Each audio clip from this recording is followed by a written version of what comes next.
Unit 5.6 is all about exponents. Let's start by reviewing some terminology. An example of a power would be something like a to the x. The base in this case is a, and the exponent is x.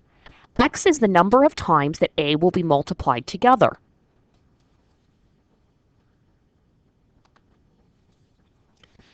Next, we need to review some of the exponent rules.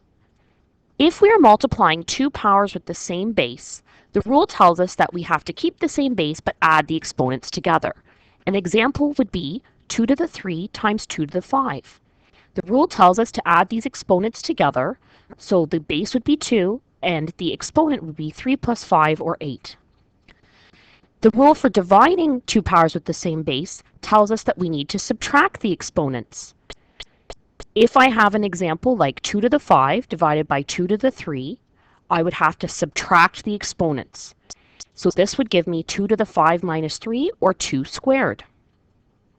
The next rule deals with a power raised to an exponent, and it's called power of a power. In this situation, you have to multiply the exponents together. So an example would be something like 2 to the 5, all raised to the exponent 3.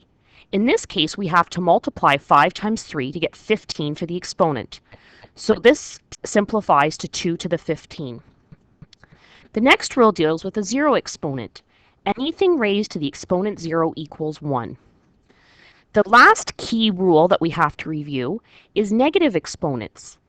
If you have a base raised to a negative exponent, that's the same as 1 over that base raised to the positive exponent.